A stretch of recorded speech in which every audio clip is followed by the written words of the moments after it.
Kim Jong Un warns of grave consequences and fires top officials after COVID-19 incident.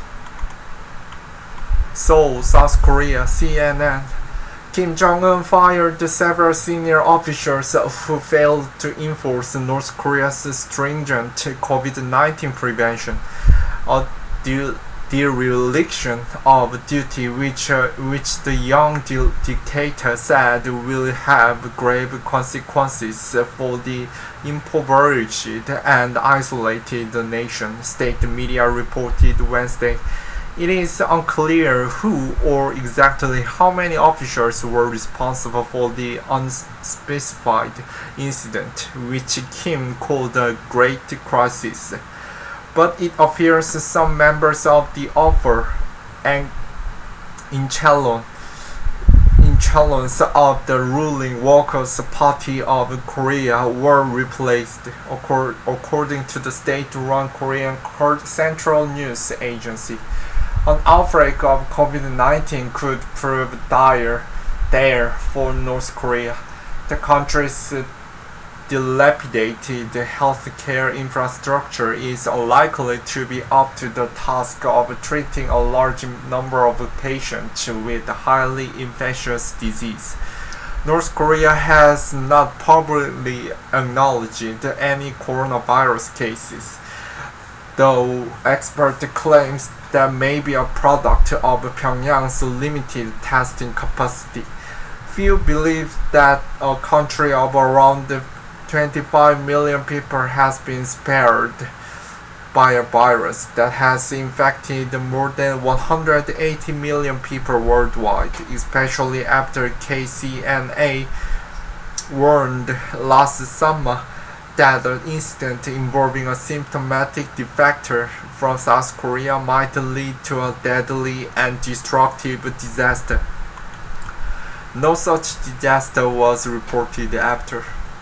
To date, North Korea has been able to prevent a major outbreak of COVID-19 cases thanks to a series of draconian public health measures.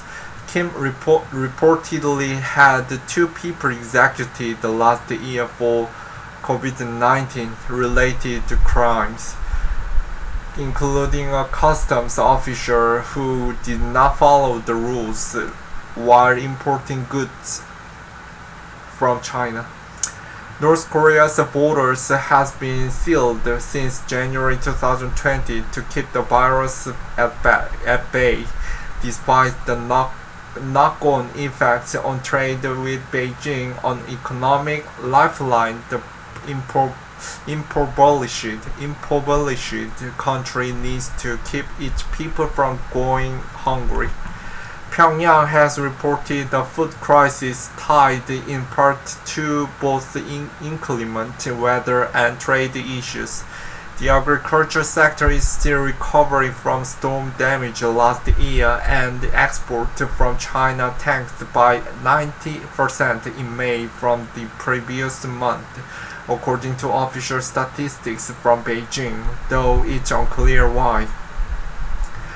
Prices of some staple goods are reportedly skyrocketing in Pyongyang.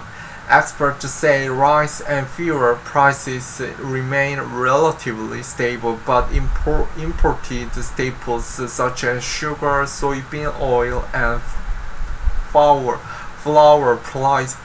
prices have gone up.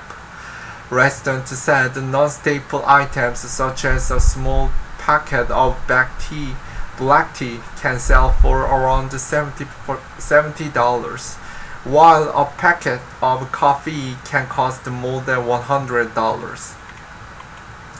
Analysts say Kim and the North Korean regime have tacitly accepted the cost of such an extreme plan to keep COVID-19 at bay because the country's leaders recognized how the virus could overwhelm the healthcare system. North Korean defectors and aid workers who have volunteered in the country say its hospitals and medical facilities often lack proper equipment and medicine.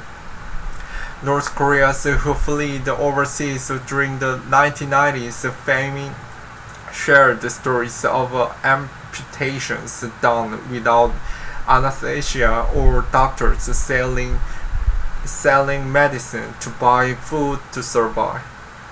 North Korea has not yet received any coronavirus vaccines, though it has a long-standing relationship with Gavi, the Global Vaccine Alliance, and is eligible for each COVID-19 vaccine program COVAX. However, countries with more severe outbreaks are likely being prioritized. Officials from U.S. President Joe Biden's administration said last month the White House is open to sharing vaccines with Pyongyang, but it's unclear how receptive Kim's regime would be.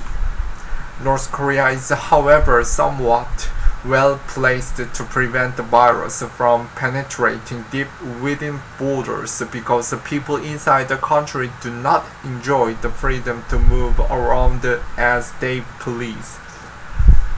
Defectors say average North Koreans are not permitted to travel far from home without government approval, meaning there would be a fewer opportunity for the virus to spread from city to city.